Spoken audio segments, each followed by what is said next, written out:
Hi,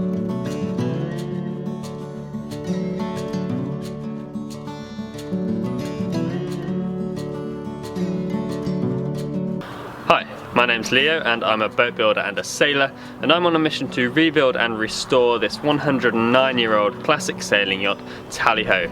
Now things have been a little bit slow around here because of Christmas, and we've had a bit of time off, but we're still getting some new frames into the boat, and I'm really excited to go and see the new timbers for the Centreline in a little while.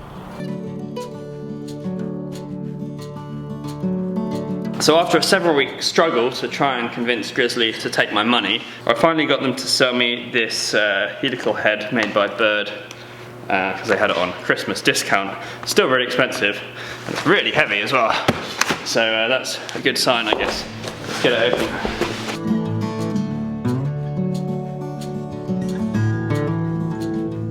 Now these things are not cheap. This cost almost $1,000 with the tax and everything. But based on all the reviews and all the people that I've talked to, they really do hugely improve the quality of the cut planer. They improve the noise a lot. They improve the longevity of the blades.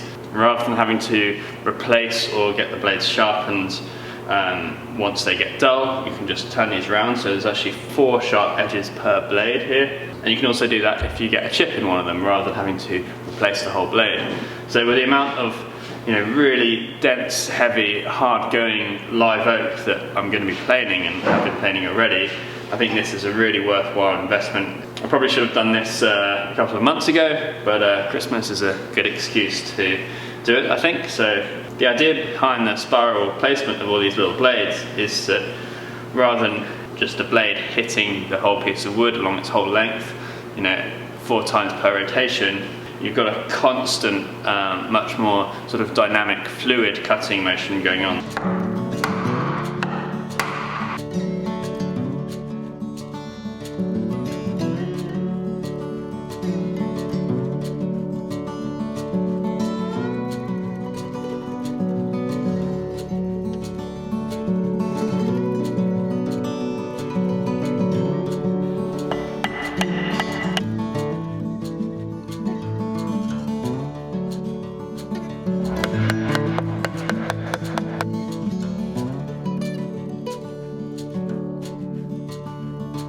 Well, Merry Christmas everyone. It's actually Boxing Day here now. I had a really nice Christmas day yesterday. Just relaxing, went on a walk, had a really nice meal. And I did manage, while Checker was cooking Christmas dinner, to do a little work on the planer, which was fun.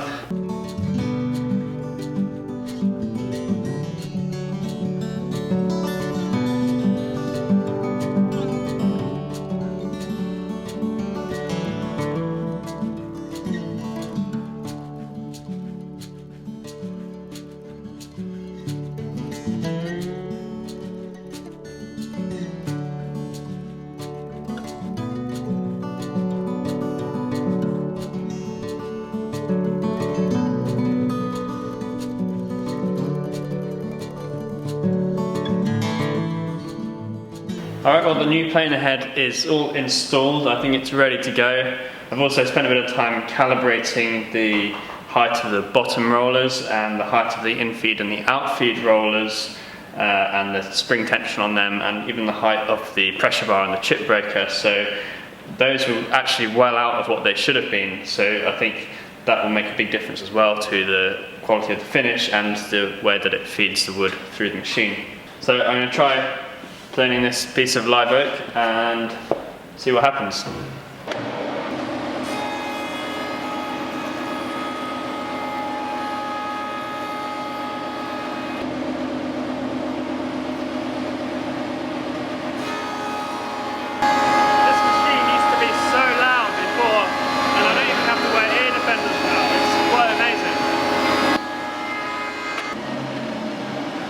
Well, the machine is really cutting through this very easily. It's just going straight through, it's feeding really well, and leaving a really nice finish.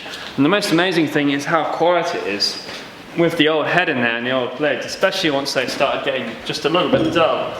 The noise it made was really deafening, but now I can use this without even wearing ear protectors quite comfortably.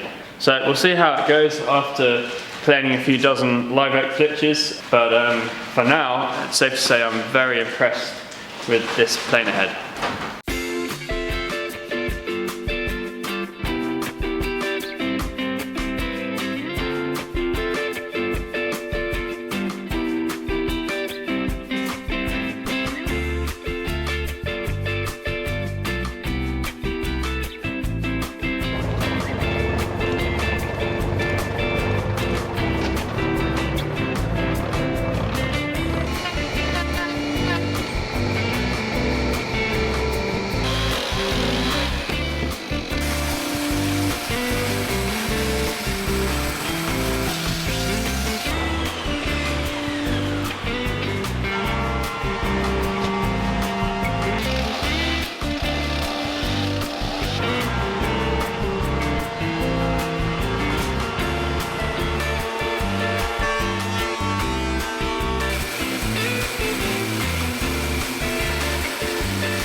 So I talked last week about this Fez tool track saw which someone very kindly donated to the project, and how we'd be able to use it to make cutting the butts quicker and easier when assembling the futtocks into frames.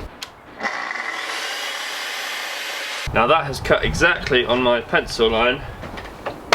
Now unfortunately this particular saw doesn't quite go the whole width of the wood, which is a little annoying, but it's fine because the remaining portion is really easy and quick to cut off and then just trim with a little plane.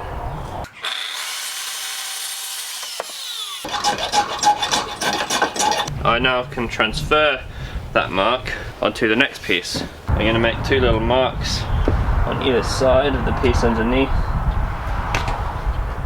Now I'm going to place this piece on top. So I'm happy with that positioning, and I'm going to now transfer those marks up onto this piece. But I can now line up this track with the marks I just made. I'm going to put the pieces together and hopefully it should line up nicely. And the benefit of a tight joint like this in this case is not really for strength, because the strength in this type of frame construction relies on the fact that there's always a futtock going past the other side of a butt joint like this. But the benefit is really that if it's a tight joint, then there's little chance of fresh water getting trapped in there and causing rot, and of course it looks better.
So this is one of the other nice things that I'm able to do with the Fez tool track saw.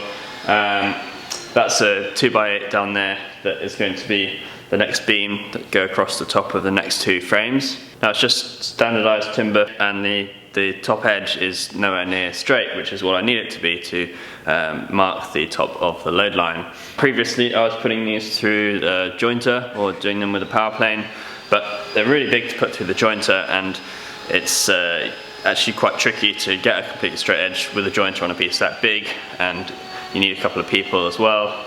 You can do it with a power plane and then a hand plane, but some of these are ½ an inch out of being straight, so that's quite a bit of time. So with this, I've got my laser level set up, got a straight line along one edge of the piece, and I'm just going to use the long track with the track saw and run it exactly down the laser level. I'll do that twice, and then I'll have a perfectly straight edge on this piece of wood.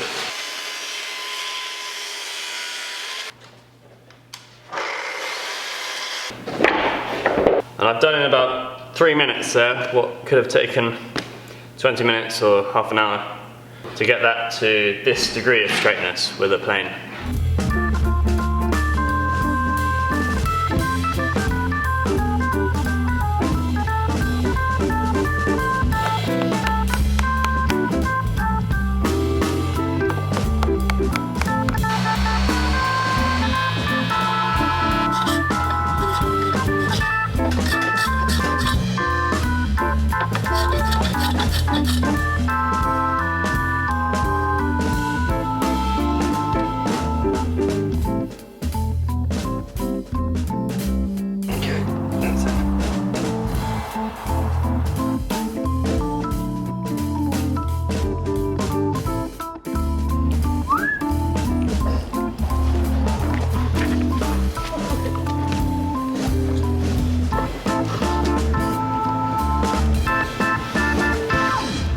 Now in these drawings you can see the original centerline construction, but it's kind of hard to differentiate between the pieces of wood because Strange has drawn the grain in there, so I've actually copied them out.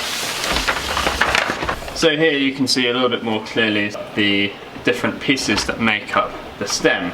Now the original centerline was made of elm. Now elm is very hard to get these days in any sort of size, largely because of Dutch elm disease and so on. Now the stem of the boat is essentially made up of two very large pieces with a knee behind, but both of those pieces are very large and very swept, and these days it would be very difficult to actually find those pieces at that full size. This piece, for instance, the forefoot, that is 15 inches wide at its aft end, and in the middle it's about the same deep, and it's about 14 feet long and has a very tight sweep to it. So even back in the day, what they would have done is they would have probably used timber with boxed heart in it. That means it contains the centre of the tree and is therefore a lot less stable and more prone to severe checking. Back in those days they weren't necessarily building boats to last such a long time. The resources were a lot cheaper and the production was a lot faster, and they probably weren't so worried about including boxed heart in a piece of centerline timber. These days we try to avoid it at all costs because it leads to a lot of the problems that I've seen in the centerline tally-ho, and a lot of the reasons why I'm having to replace it now. So given that I'm going to be trying to avoid boxed heart, it would be very, very difficult to find a piece that would be big enough and the right shape to make the forefoot and the stem out of. So what I've decided to do is change the construction design very slightly of the centerline and the stem. So you can see I'll be making the top portion of the stem slightly shorter. I'll be adding a larger and more structural stem knee, and then the forefoot will be broken into two sections, one of which will be the mast step, whereas before the mast step was part of the forefoot. And it's important to note here that all these structural joints and connections have very long joining edges, so there'll be very little, if any, loss of strength here, and because with this design I'll be able to build it without any boxed heart in it, that will mean that the centerline timbers will all be a lot more stable. This took quite a bit of thought and design, but I'm confident that it's the best thing for the boat, and it's really the only practical way, as far as I can tell, to make the centerline as strong as it should be without compromising by using timber with box heart. Alright, well it stopped raining for 5 minutes, which is good. I'm just about to head off to Port Townsend. I'm going to go and look at the timbers for Tally-Ho's centerline. Now I ordered these quite a while ago, so they should be rough sawn to my dimensions. I just have to go and check the quality of the timber, check the size is right, and of course pay for them. It's purpleheart, which is the same timber that I use for my keel, and so hopefully it should be of a similar quality. On the way there, I'm going to drop by a friend's project. It's a big old fishing boat with a good, interesting history, which is being fully rebuilt.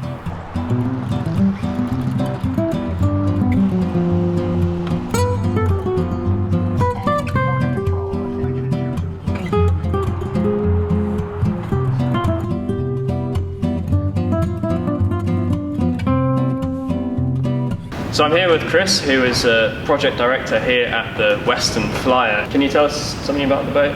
Yeah, so the Western Flyer, it's a pretty simple Northwest fish boat, built in 1937 in Tacoma, Washington. Really nothing that special about it other than John Steinbeck and Ed Ricketts did this really famous trip in 1940.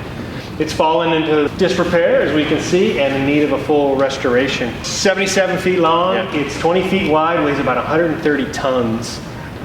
Douglas fir plank, oak frames, iron fastened, pretty much your basic utilitarian pickup truck of the 1930s.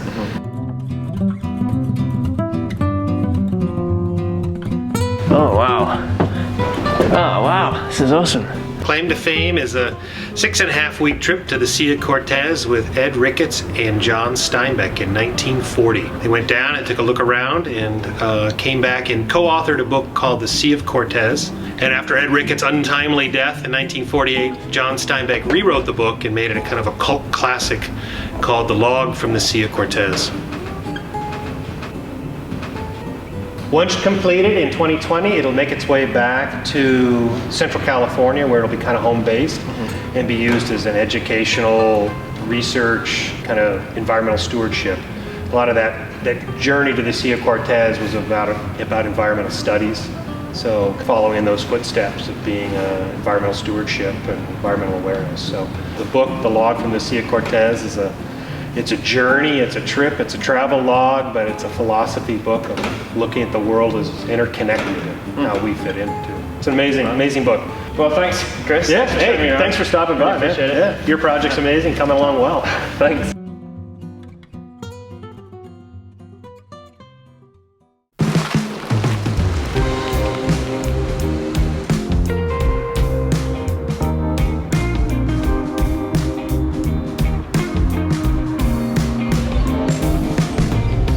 Alright, well I'm at a wood supplier called Edensaw over in Port Townsend, which is just about an hour away from where I'm rebuilding Tally Ho. And this is where I bought the huge pieces of purpleheart that became the new keel timber.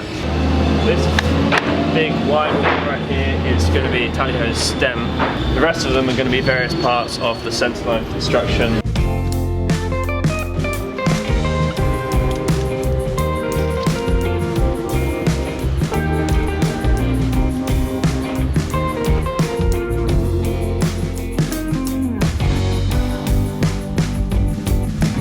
So this stack of wood cost me $10,000. That's a lot of money. It's a little bit painful paying that out in one go, but Edensaw have given me the best price that they can do, which is awesome. It's beautiful wood. It's incredibly straight grained and clear grained, and it's gonna be the rest of my centerline. It feels really good to get the timber and be progressing onto the next stage of the build.